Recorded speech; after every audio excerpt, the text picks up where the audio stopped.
Now that I have your attention, welcome to I think it's called the pre-day of Digital Hollywood. I always give Victor Harwood a hard time that I'm not sure what a pre-day, it feels just like a regular conference day. So in any event, thank you all for showing up on a beautiful Monday morning here in Marina del Rey for the panel with the longest title.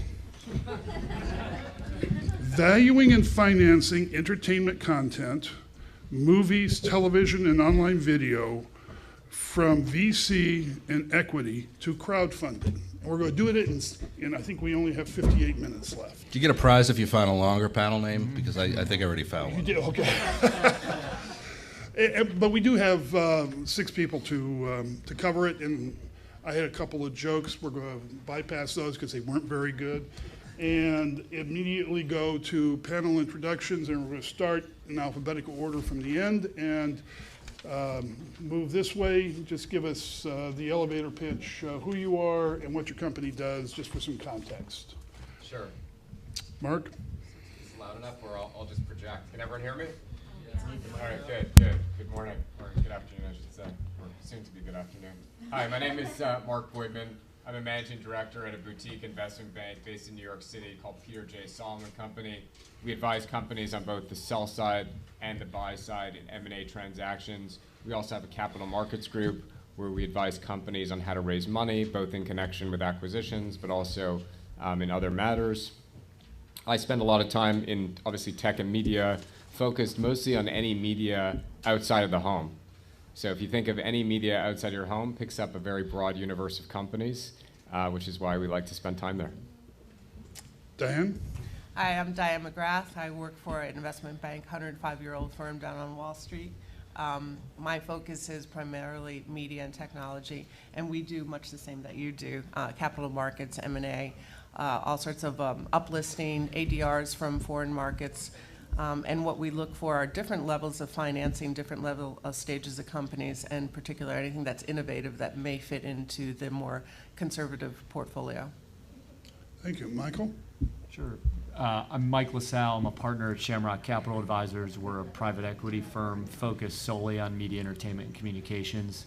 We basically have 2 large pools of capital. The first, which is what we call our core fund, which is a traditional middle market private equity fund, making control investments and growth equity investments in media, entertainment, communications companies, operating companies, with a bias towards growth. And then we have a second pool of capital, which is relatively new, which is what we call the Entertainment Intellectual Property Fund, which is buying content libraries and royalty streams from content libraries for music, television, film, and other entertainment-related assets. Our next panelist is Skylar Moore, but before I let him introduce himself, he's the blue sheets you see around are his intellectual property, and it also tells you all the different ways he can be contacted. And the reason I took a second to mention it is this is the way to monetize a panel appearance. I mean, if you're going to do it, yeah, he's obviously done this before and does it well. So, and I admire that a lot. Skylar? Thank you so much. I am Sky Moore. I'm a head of the entertainment group at Strook and Levan, a law firm, and my elevator pitch is I marry movies with money. That's what I do. And I'm proud to have done from the largest to the smallest. I've just closed earlier this year the largest Chinese investment in Hollywood, which was the Hunan Group investment in Lionsgate. And then I do a lot of independent films. I did The Butler, which had 40 different pieces of financing. I did, the only one that came in worse than that was I did Oliver Stone's film Snowden, coming out at the beginning of next year. And on the blue sheet is different ways to contact me or to connect with my email. I also am the author of a book called The Biz, so monetizing my appearance. It's on Amazon, and if you don't have it, you should. It's a great overview of the film industry. It's a fairly popular book. I have a YouTube channel, so you can can search my name. If you search my name on YouTube, you'll find my channel, and it's basically a free version of the book, but with special effects and music and all kind of fun. So, and then I have other fun stuff that's on the blue sheet if you're interested in contacting me. I told you, didn't I? Seth Shapiro, so you and I have been doing this panel for a long time. And we worked together for a long time, We didn't did, we? we did. How do I follow that? I'm Seth Shapiro. I've worked in digital and TV for over 20 years. So Comcast, DirecTV, NBC, Showtime, Goldman Sachs, all the usual suspects have been clients generally. What's really interesting now, the thing that I focus on is, given that Netflix is far and away the largest mover on the S&P 500 this year, it's actually nearly double. It's nearly 2x from a video subscriber perspective. What Comcast is, Hulu's now gotten to 9 million and is also in the top 10 video solutions providers. The capital markets have obviously noticed this, and so there are a tremendous number of private equity and venture groups and high net worth individuals looking at developing their own offerings in SVOD and OTT, not just here but all over the world. So that's my area of focus, and I'm also an adjunct at USC. That's it. You go, Seth. Seth Senior. The other Seth. Oh, we're doing the John and Paul thing. Oh, is that Well, your mic? No, no, Until Larry he has sits his own down. mic. Okay. No, I'm good, I've got You're my good, own. okay, super, great. Seth Willinson, I've been in the entertainment business for about 45 years. Was one of New Line's first employees, held executive positions at RCA, where I launched the video business, worked at Paramount, and for the last 20 some odd years had my own consulting company where I concentrate on independent production and financing of individual films. I evaluate deals for a small number of high net worth individuals that are mostly conceptual deals, and I work on marketing. Right now in the digital space, I'm working on the marketing of the Pixel channel and very active in utilizing a lot of the tools that are out there for trying to monetize the space that you have. So I tend to look at things from the point of view of the individual independent producer, slightly smaller than Oliver Stone and Lionsgate. So. I see some people standing at the back. We have a seat here down front. There's one right next there, and there's one in the third one up. So please feel free to come on down, and looks like we actually have more. So please. We do this panel, or I've been doing this panel for Digital Hollywood now for quite a while, but there's usually one in the spring and one in the fall. It's always fascinating for me to see how much change there can be in the industry in a span of just 6 months. And of course, Hollywood is not isolated from global macroeconomics. If anything, it's highly sensitive to what's going on in the world. So, some of the events that have affected the financing in the industry, one is the implosion of Relativity Media, which at one point was financing, it seemed, just about all the major studios. Maybe more importantly, an explosion on the TV side. I read the other day that somebody had actually taken the time to count up all of the original scripted series that were out there, and they counted 400 individual titles. That's extraordinary. Is that about That's right? right. That's right. It was 374 last year, and it crossed 400 this year. Yeah. I mean, that, I've been tracking this business. I was at Kagan for 20 years and then ran a division at Nielsen. And so I've, this is the kind of stuff that I've traditionally spent a lot of time looking at. Never seen anything like this. At the same time, the ratings for the major broadcast networks in prime time have probably never been worse. I mean, some of the series, the returning series, I mean, these are the series that the networks depend on, have cratered. So clearly there is a fundamental shift occurring, and a lot of it happened over the summer. And so we want to explore some of that. And of course, the OTT phenomenon is, despite everybody's best efforts, is not going away, and we want to get into that for a little bit. But the first question for the opening question for the panel, and again, we'll start down at the end with Mark, is the changes that I've just been enumerating. The fact that IPOs can't get any lift off in Hollywood. I'm sorry, in the broader market. The implosion of relativity, the explosion on television.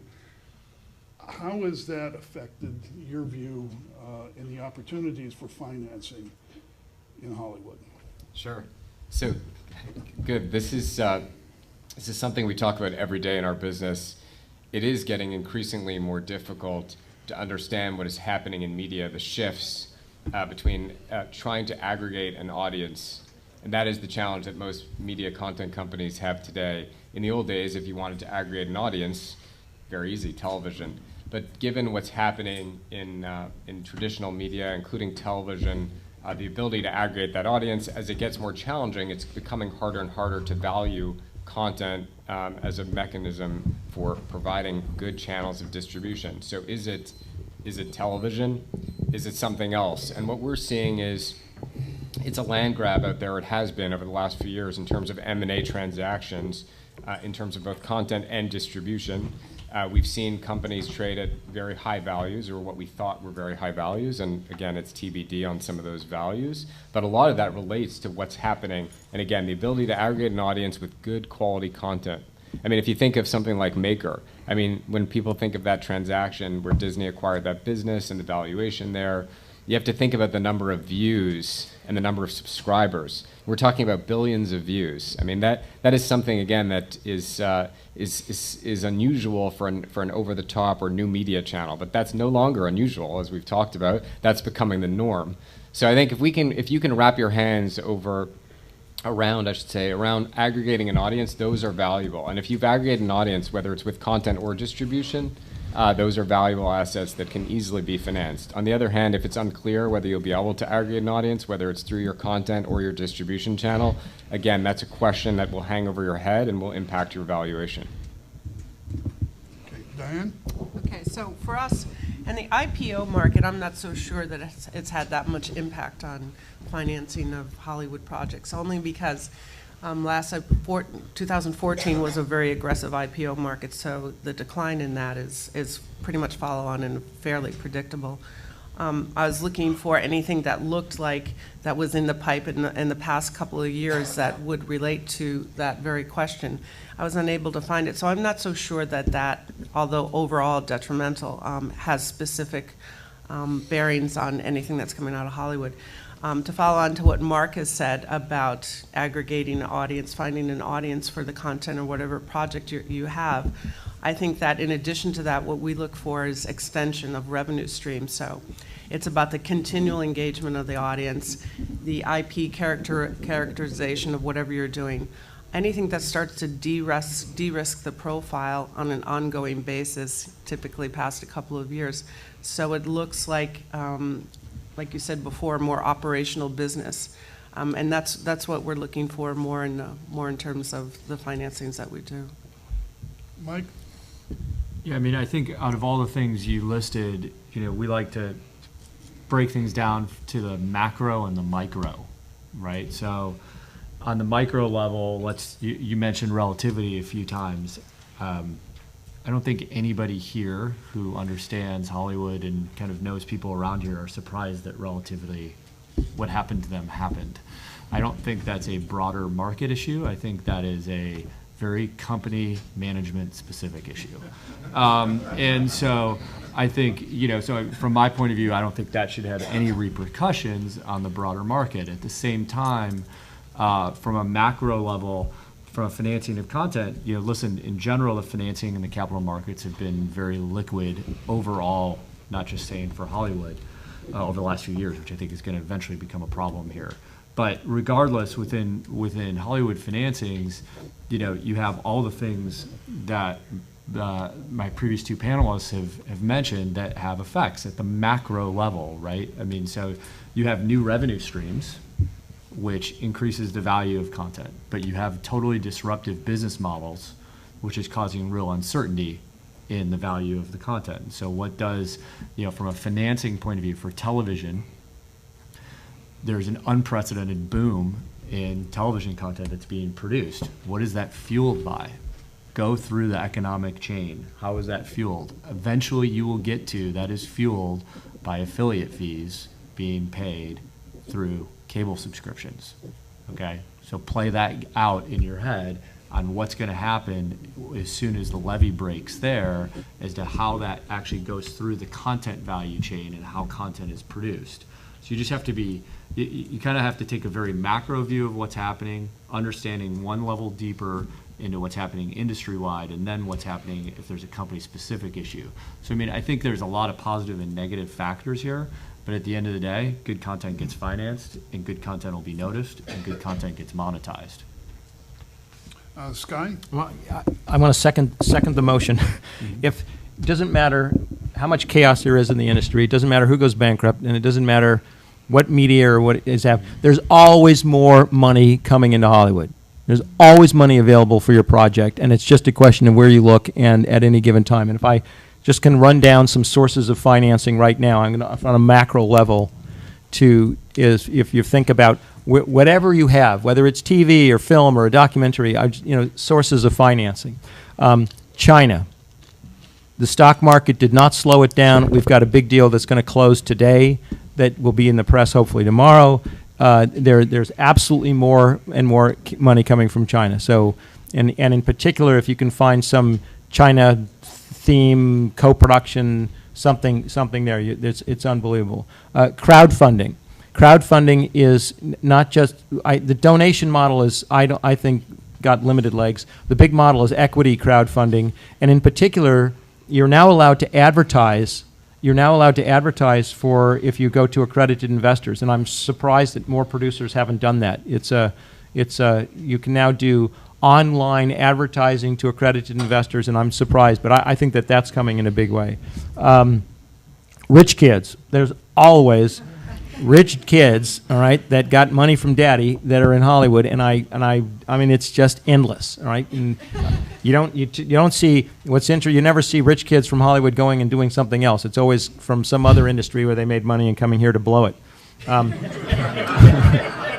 love it.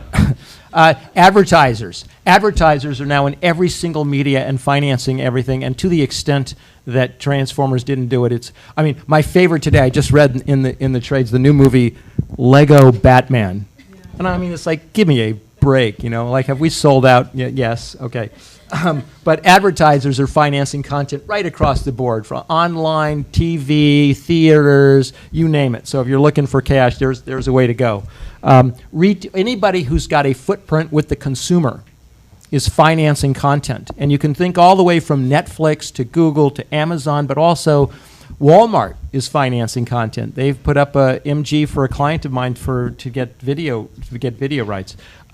The open road, the theaters are going directly now. So there's this huge wave of disintermediation from any company that's got a footprint with the consumer, because they can create content directly.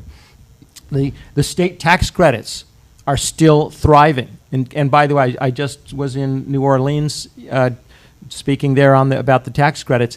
It's unbelievable. It's still going. It's it has not slowed down. There was a theoretical cap, but they will never hit it. So the state tax credits is absolutely still pumping. Section 181, which is the federal deduction, every year gets renewed, oddly, at the end of the year so that Congress can get some donations. They get lobby. This is a great way. They found an annuity. But it'll get renewed retroactively. So it effectively is in effect right now, because I'm convinced it will get renewed.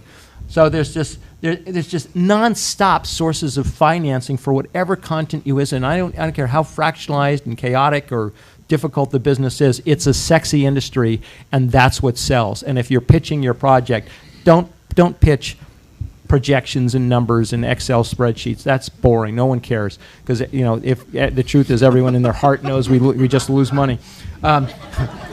pitch the sexiness of it. You know, you get to go to a party, a premiere. Y'all put your name as an executive producer. That's how you raise money in Hollywood. I told you it'd be worth your time. By the way, don't knock a Lego Batman. Lego. Lego. My 4-year-old grandson, one of my grandsons, Lego has Batman. never seen a Batman movie, but he is this Halloween. He's dressing up as Batman, and it's the result of Lego. I think you Lego struck a company. nerve, So, Sky. You know. Anyway, Seth. Yeah, so let me go from the opposite direction. I'm really bullish, but rather so from the reverse of what Sky was talking about, which is money coming in from elsewhere to here. So I work with MVPDs, telcos, studios, and networks, increasingly in more and more territories as this becomes more and more of a global business. I also work with startups and build new services, and I've never seen a time like this. Just a few quick anecdotal points. Having been in Brazil, Asia, Australia, and Europe, one thing that overwhelms me is just how much Netflix and to some extent Amazon have replaced Apple as the global cool brand. Netflix is now far and away the aspirational American brand. Places that don't have Netflix know about Netflix.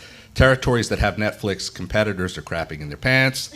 There's a huge effort on the part of networks and distributors, MVPDs, telcos, who are in market against Netflix to differentiate themselves, and I think you'll increasingly see this sort of bifurcated strategy where in regions where you can do it, there'll be almost a domestic Hulu-like offering that will compete with a more American Netflix offering. So Netflix will come in with their global rights, and there'll be a consortium of companies within market that pool their local language assets, and both of those models can work. It's more opportunity for more people to build up. When Scott was talking about equity crowdfunding, in a weird way, it reminded me of PewDiePie, oddly enough. Does everybody know who PewDiePie is? So PewDiePie is the #1 star on YouTube. He's now done over 10 billion views. So that's significantly more views than there are people on planet Earth.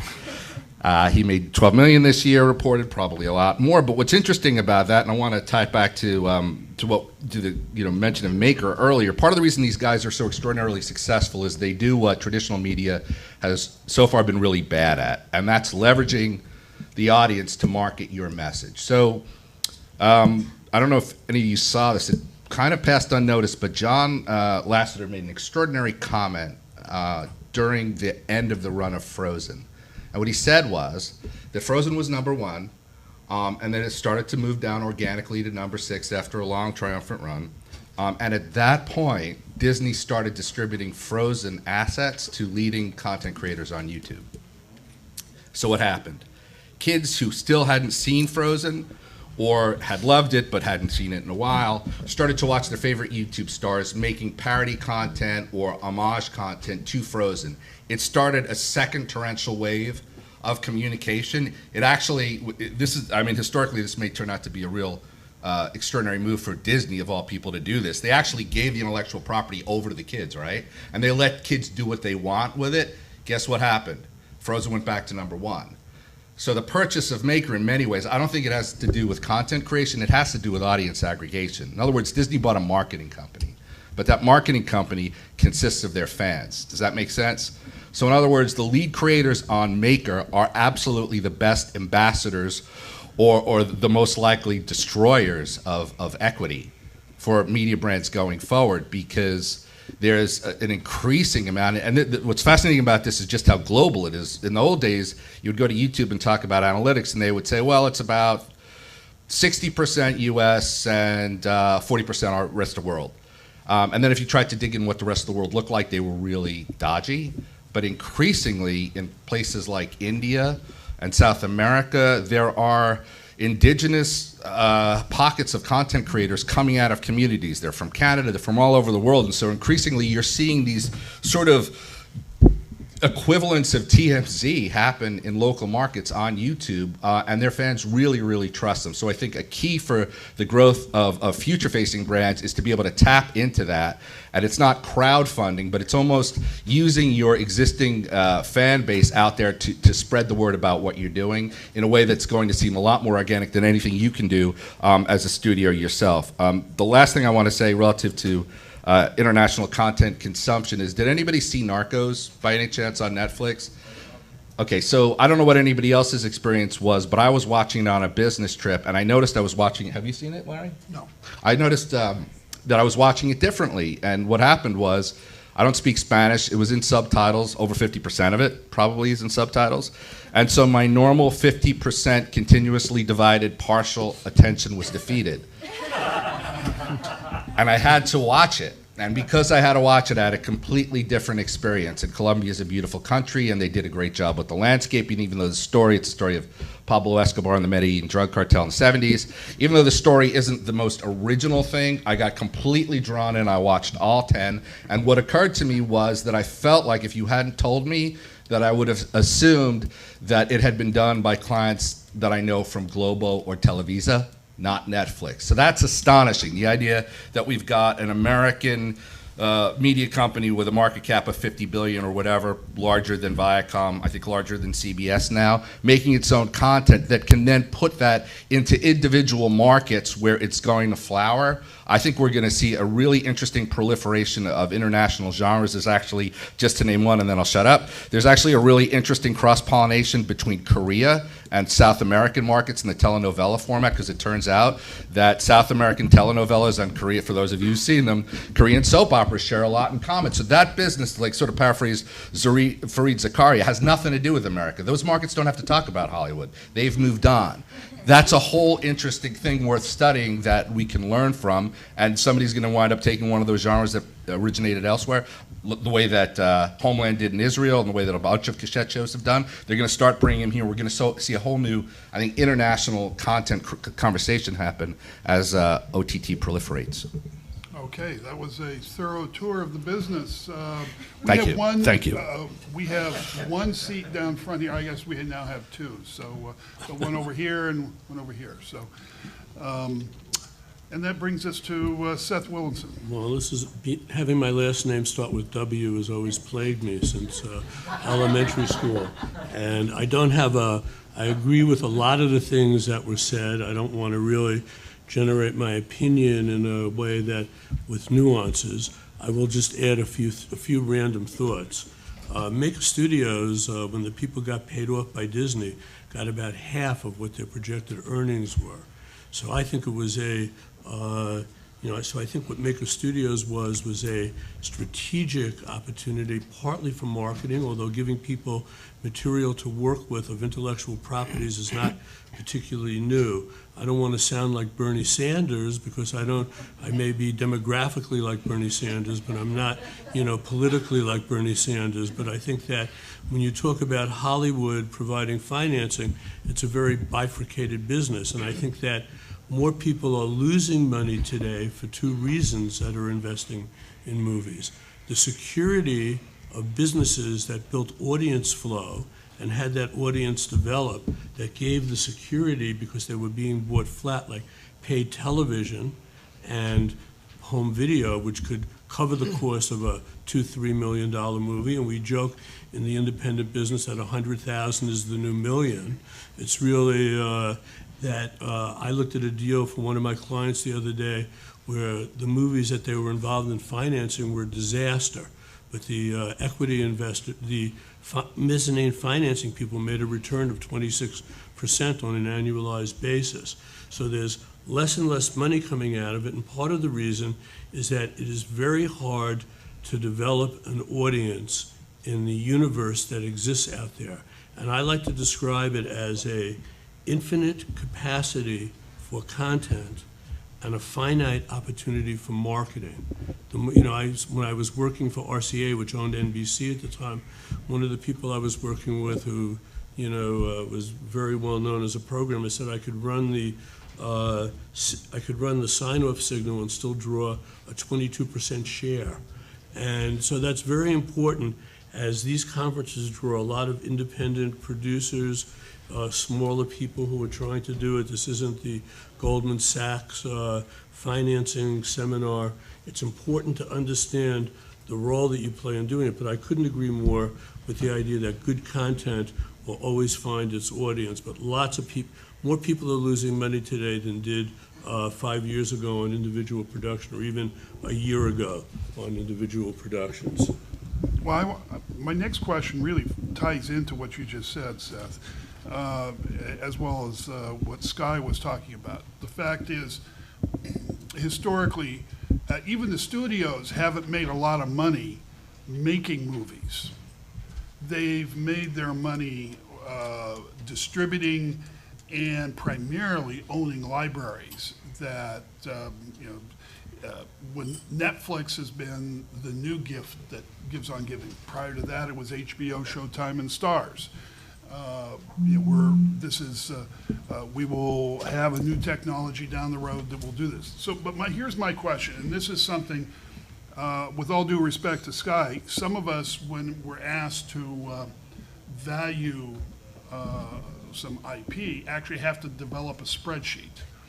And the challenge right now is, what is the value of an OTT series? Something that Netflix makes, something that Amazon makes. Yes, they're writing most of the whole check, but what are the ancillary rights? It used to be 66 or 88, ideally 110 episodes of a series. You had something that you could project out into the future. Now, we don't really have any benchmarks, or do we? And I'd like to open it up to the panel. Anybody have any insight? I have a slight insight, which is that you have to mix and match. You have to take something that's produced on a pre-sold basis like Netflix, which doesn't even reveal what their ratings are. And one of my clients just did a study to see what was being watched on basic TV on Dish. And very little viewing was taking place. So, the comment made that this is being handled by affiliate fees with this pushback on the MSOs for that doesn't show that the ability of those companies to pay licensing fees going out into the future. So that I think you have to really do it on a film-by-film basis to really look at which films work in which, medium. And it also there's nothing new about, having a dominant, a service do original programming. Netflix learned the marketing of that very quickly, but HBO was doing it, 10 or 15 years ago. HBO refused to establish a separate cable academy because they wanted their movies to qualify for the Television Academy about 20 years ago, and it was a big deal the first time that HBO show that wasn't carried in 100% of television households got onto the cover of the LA Times Guide. So I think that it is, but to answer the question directly, it's very, very tough to project ancillaries because anytime you're trying to market to a consumer, what kind of buzz are you going to have truly that concentrates out into the ancillary markets? What kind of appeal is there going to be in the ancillary markets? The windows are competing with each other. Trying to mix, all of the windows becomes a very, very difficult job when you're projecting on an individual movie.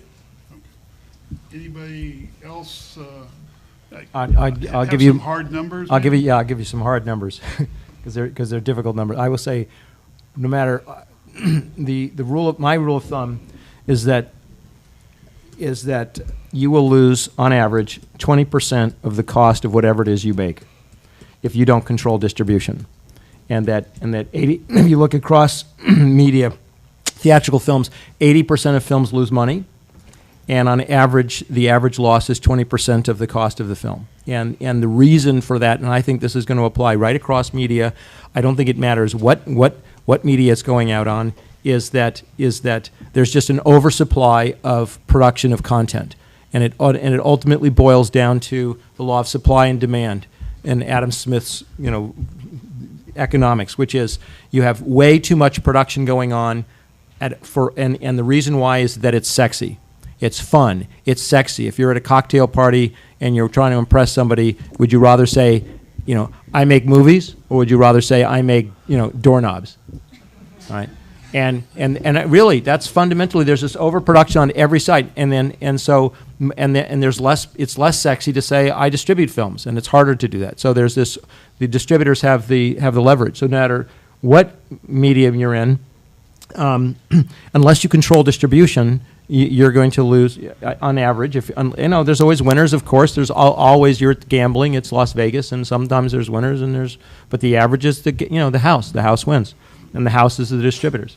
I would also say that the problem that's facing the industry right now is that content wants to be free, and that people are so used to now seeing free content on YouTube, whether it's PewDiePie or whatever. There's so much good free content now that it's the lowest common denominator, and so it's, the ad supported is really where it's going, and ad supported is not remotely as much money as like VOD download to own, per price per download content. And so the cost has to come down, for a lot of it. Well, actually, that is why we're seeing content. The value of content is, in our view, coming down because of two reasons. First, the diversified media companies that house a lot of this content, as well as independent public cable content companies, cable network companies, they're under a lot of pressure. So these companies used to trade at multiples that were here. It was very clear on how to value those companies based on their cash flow streams. And as Mike pointed out, a lot of that is affiliate fees. But what happens when you have young people today who are mobile, social, and live an on-demand life, which means they are not watching cable network television the way that many of the people in this audience have watched it, you're going to see that young people are going to watch it differently. And so because of that, cable networks are not going to see, over time, the affiliate fees are not going to justify them investing in their content. Their content should otherwise, the value should be compressed. However, there are other media channels and outlets for them to make money. The hope is that's online video, and the hope is that there will be advertising supporting that online video. But let's be frank, right? 50% of the online ad impressions today are fraudulent. There's going to be technology that's going to allow you to not view that advertising.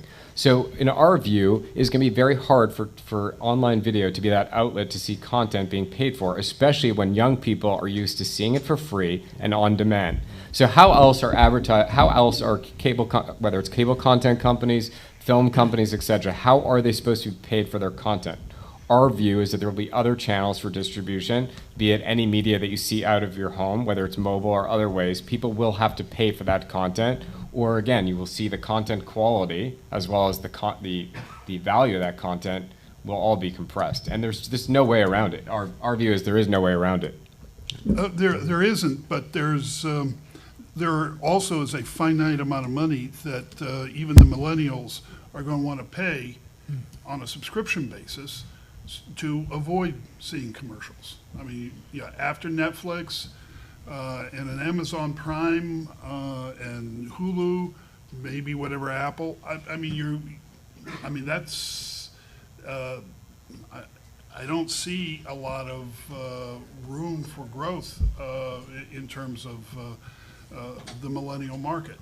At least not until they start forming households and having kids, in which case they go back to something that looks a little bit more like traditional cable. Do you want like a 10-second baseline corollary from the TV perspective on this? Okay, so in the Norman Lear days when Norman Lear was fighting with Carroll O'Connor over which scene would play, they knew that on that given Saturday they would do between 40 and 50 million views. That's insane.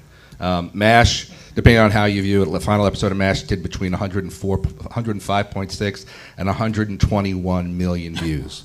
At one time, it was on once, right? Empire, which was the big theoretical breakout of the broadcast for the last years, at best did 22 million, opened this year at 16 and now has dropped back down to 12. The finale of Mad Men, which was widely heralded, did about 3.5 million. So that gives you a sense of just how much traditional ratings have shrunk. On the other hand, to Larry's earlier point, in the days of 3 to 4 broadcast networks, we had, depending on which year you pick, between 60 and 80 scripted shows. Reality hadn't happened yet. So you had between 60 and 80 scripted shows. It's increased 500%, right? It's now gone. Last year was about 375. This year it's over 400 scripted shows. If you add unscripted into scripted, it's over 1,000. So that kind of gives you a snapshot of supply and demand and what these guys are dealing with at the traditional networks. I'm going to open it up to the floor for questions, because I just noticed we don't have all that much time, and I want to make sure that your questions get answered. We have the panel for the answers, so just raise your hand if you have any. Okay, go ahead, sir. Obviously, CPM for a long time has been the baseline of how everything's measured. Given all of the things that happen around distribution and also around VR, is there a need to take the measurement of advertising back to a baseline and change it, or do you think CPM, CPI, all these different models are sufficient going forward? There is the concept of social engagement. And what I find from my marketing efforts using digital, that it's about 100 times more valuable for me to get social engagement with a property that I'm trying to market, which I think in the long run is something that's going to create lots of opportunity for niche marketing and for smaller product, and will change the, it'll change the way that advertising is sold. It's been part of the reason for some of the aggregations of the YouTube aggregators to really see how they can protect themselves defensively. I think it also depends on the type of advertising, right? People are smarter. I mean, I think 30 years ago, people had the old adage of half my advertising works. I don't know which half, so I might as well get as broader coverage as possible, and CPM is a great way to pay for that and measure that. I mean, I think a lot depends on, you know, is it a DR campaign? Then while CPM may come into play, it's a CPA game, right? It's cost per acquisition. It depends on the type of advertising, but I think it's a good question as to, you know, the broad-based use of CPM is probably, I'll put it this way, cannot be used as a broad-based metric anymore. You know, if you're Coca-Cola and you're going for a brand campaign that you just want exposure, CPM is as good of a way as any. But you know, if you're going more niche, if you're going for an actual call to action, if there's something else, technology over the last 20 years with dawn of online has provided CMOs with a lot more opportunity to measure it differently. I think the biggest challenge the television model has right now is the aging of the demographic of who's primarily watching at least the traditional broadcast networks. That's why in prime time, it seems like commercial after commercial for pharmaceuticals. And, right? Most of which I DVR through, but aside from that, for those companies, they're targeting their demographic. It's not the demographic the producers want or the networks want, but it is who is still watching those shows. We have a question down here in the front. Hi. Was it Diane that said before that you like to look at extensions when you're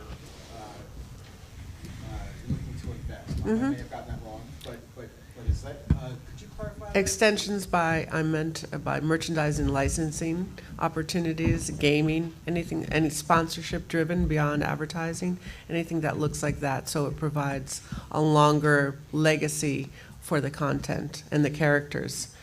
So we see, that's what we look for. So is that directly related to the talents? In some instances, it can be. Well, down front.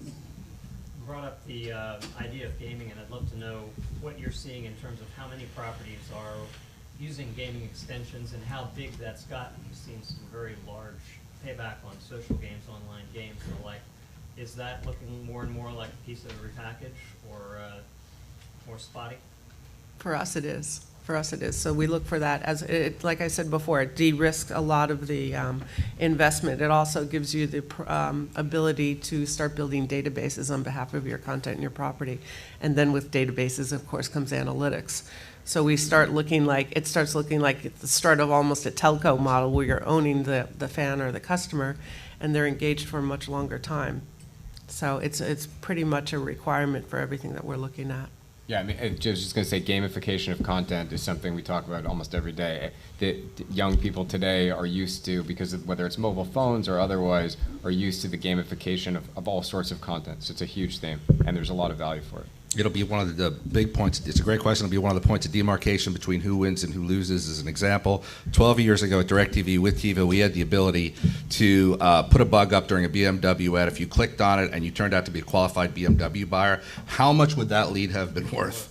compared to how many CPM viewers by people who had no intention of doing it.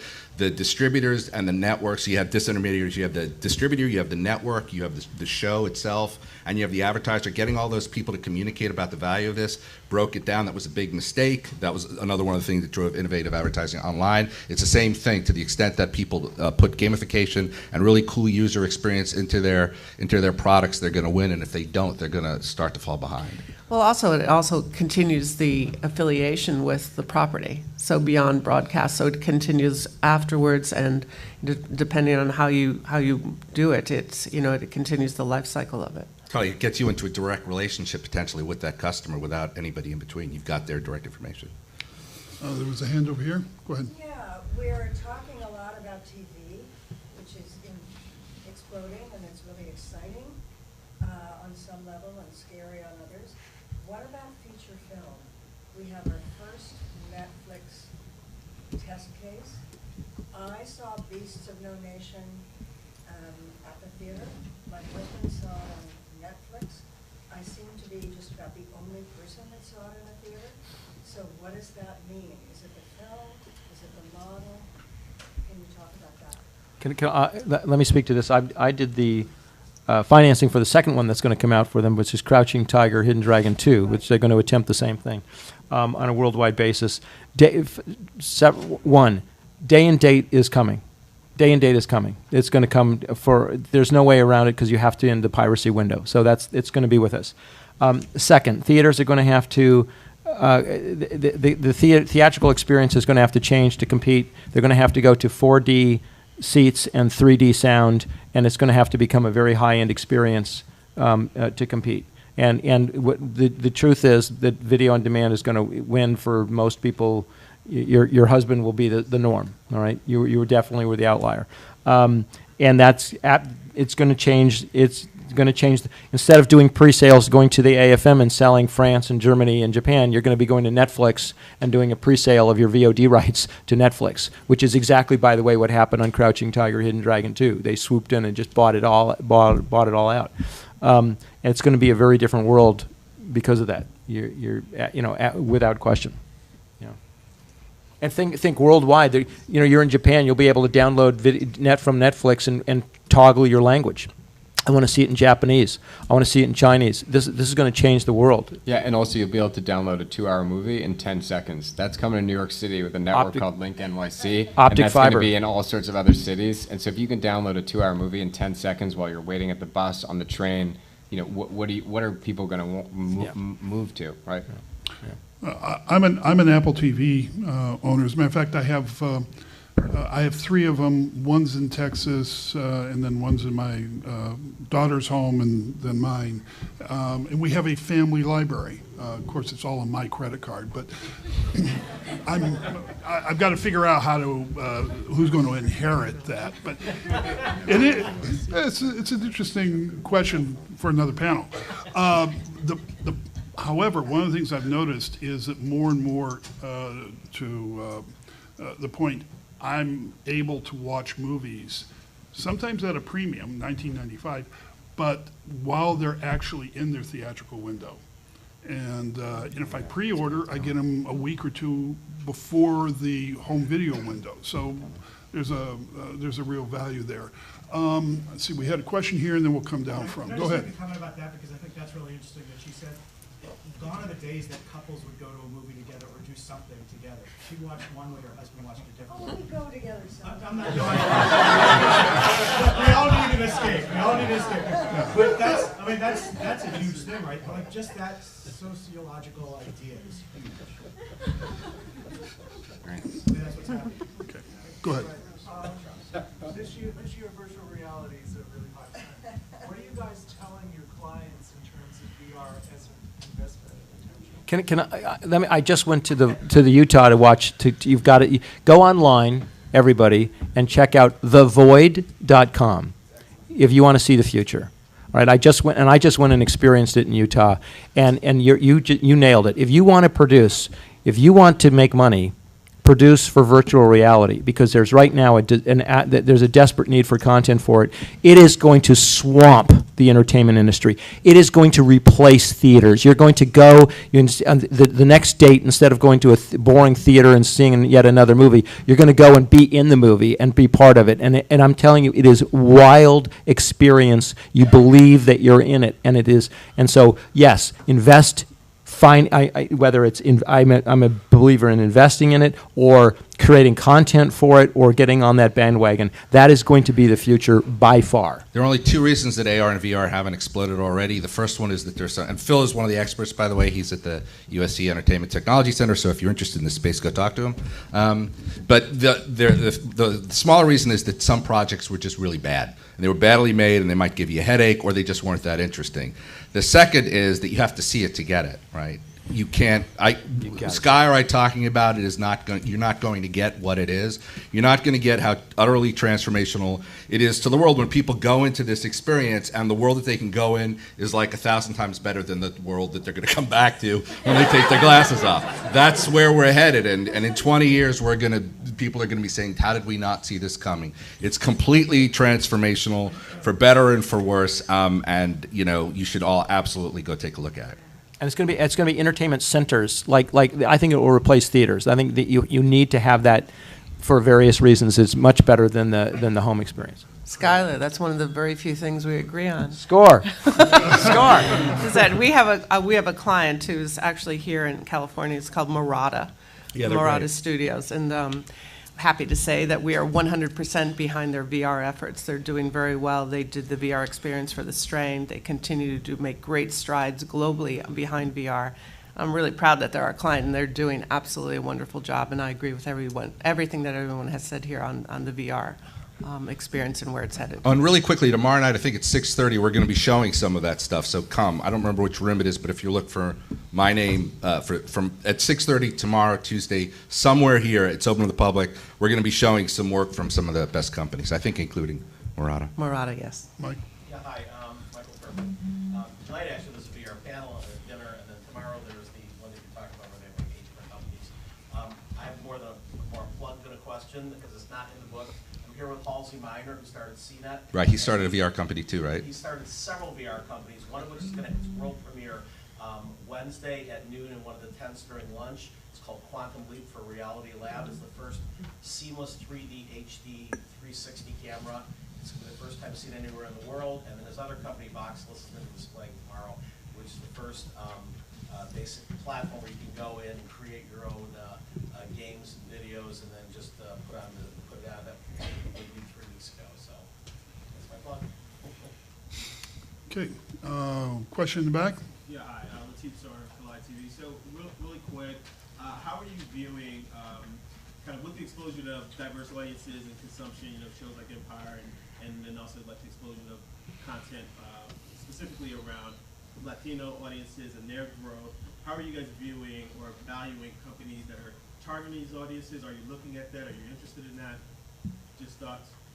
It's a huge opportunity. I'm surprised that more people haven't really hit it out of the park. So Me Too is an MCN that I think Chernin, among others, is invested in.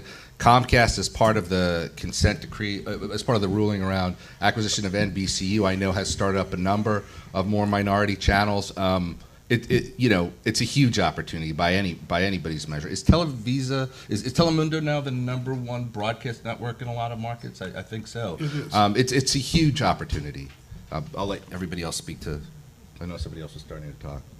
Yeah, I mean, back in 1997, my firm invested in a Spanish language radio broadcasting business, if you could believe it, which was, groundbreaking back then. But I mean, so we're big believers in those, but there's a couple things you have to be careful of. One, you have to make sure you're not carving up your audience in a way where you haven't aggregated an audience. It has to be large enough to do that. Obviously, if you're just talking broader, like the Spanish language, it's a massive audience, so you don't have to worry about that. But you have to be careful about not slicing it too thin. Two, you have to make sure it's authentic, right? I can't tell you the amount of companies that we've seen that said they're going to attack this type of the market or this demographic, and it was totally inauthentic. That it didn't speak to them, and that again, as we said earlier, good content will always find its way. inauthentic or bad content will also find its way, just a different route. And so, I mean, it's a massive opportunity, but to me, it's basically just slicing the audience in a different way. Everyone's talking about what their target is, who they want to target, and how to efficiently reach that target, whether you're talking about content subscriptions or whether you're talking about advertising. And,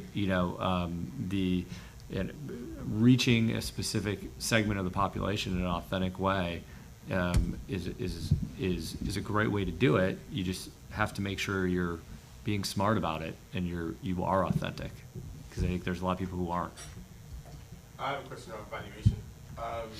How does asset valuation in terms of kind of individual library level valuation factor into your acquisition processes when you're looking at a company, and the kind of studio model of comparability versus some of the newer formats out there around social media? What is kind of the thing that's more discrete for you guys? What one has more value? Which one is more practical? The studio model of here's 3 or 4 movies like our movie and here's distribution, or there's a bunch of social stuff and let's figure it out, but it's not completely figured out obviously at the moment. Contractual cash flows are always worth more than projections Fantasy. without a contract. So I mean, it's not. You divide the world into, okay, here are the cash flows from this library that we know are contracted or somewhat certain. Here's the risk profile on that. Here's the little less certain, but feel pretty good about it. And here's the dream. And each one has different discount rates and different risk profiles, and you kind of come out with it. So it's not to say that I value bucket number 1 gets the bulk of the value, because 1, it's still where the bulk of the cash flow is, and 2, it's the most certain. So by definition, it gets the most. It doesn't mean it's where the upside is, though. Yeah, by the way, that ties in on your earlier question around CPM. Yeah. I think what you need to understand is anything that proves that the advertising works. So we're moving away from CPM into an ROI-based methods of valuing advertising. And so if you have technologies that sit behind your media channel as a way to prove that the advertising works, that's much better than not, right? You think of what's happening in outdoor media, right? Billboards. Today, they can't say with absolute certainty how many people drive by that billboard, but that's changing. With new technologies, with mobile phones, they're able to prove with absolute certainty how many people either walked by that billboard, how long they stood in front of it, how many times that person per week has been in front of that billboard. I mean, that's going to change that media channel completely, because you can go back to an advertiser and say, Mark Boydman stood in front of this billboard for 5 minutes in Times Square, Monday, Thursday, and Friday. Let's put up, he's a Starbucks consumer. And then he went to Starbucks. And then he went to Starbucks. Because the beacon technology. That's right. I think it's totally revolutionizing. And it is revolutionizing that sector. And so if they can say with certainty that I go by that billboard, they're going to put up a digital screen image of Starbucks. And to Mike's point, they're going to say, yeah, and then did he go to Starbucks? Prove the ROI. That proves the advertising works. Hey, that's much more valuable than a CPM. And that's why capturing your own data and analytics, if you're creating the content or only the content, becomes a critical piece of that pie. If that's the case, what are the chances, despite whatever they've said, that Netflix, their next channel they launch is an ad-supported channel? Because at some point, at least here in the U.S., they're going to run out of households that want to pay them $10, $12, maybe someday $15. And advertising, there's still going to be advertisers who want to reach. Yeah, Procter & Gamble would do something like that. Yeah. Anybody wants There's to no concrete barrier to Netflix putting advertising in the UI. It doesn't have to be pre-roll. It can just be in the user experience. If it goes before content, that would probably be a larger concern of users. There'd probably be more hue and cry about that. But if they, I don't know anything about it, but I'm hypothesizing. If they started putting ads inside the UI, who would, and the price. I was thinking more of a second channel. They'd have to give out information as to how many people were watching it. And their economic model now does not give out any information about that. So but if it were tied to the UI, not to specific shows, you could be selling impressions, not specific show views. And I think that's more likely what they would do, but I don't know. Although Nielsen is working on technology to figure out what households, Netflix shows are being watched, because they can set up a panel for that. The same way they've done ratings over the years. So I have a feeling in the future, near future, we're going to see Netflix information. It may not necessarily be publicly available, but it's going to be out there. One last question? This is Steve Schuyler. When you're talking about the Crouching Tiger deal for Netflix, and because they're taking that worldwide rights, where do the ancillary to make up the balance of the film financing coming from? Transactional? There is no ancillary. It's just gone. They buy it on a fixed fee. They buy the worldwide, and they, at that time, the prices have come down since they did that, but there was no factoring in anything. That was a flat fee. Bingo, it's gone. So that combined with the tax credit, and if your budget is too much, then you just have to bring it down. They paid more than the budget. They paid significantly more than the budget of that film to acquire it. So happy day. Yeah. Yeah. We didn't care about ancillary. So, we're out. With that, we've actually reached the allotted end, or allotted time for this panel. I want to thank our panelists. I want to thank you for showing up. I'm going to email you. I'm told there's not anything coming into this room immediately, so if you want to talk to the panelists, I'm sure they'll be available for a while. Something for you, Larry, coming out, very, very significant. Okay. How you doing? Let's get Nice when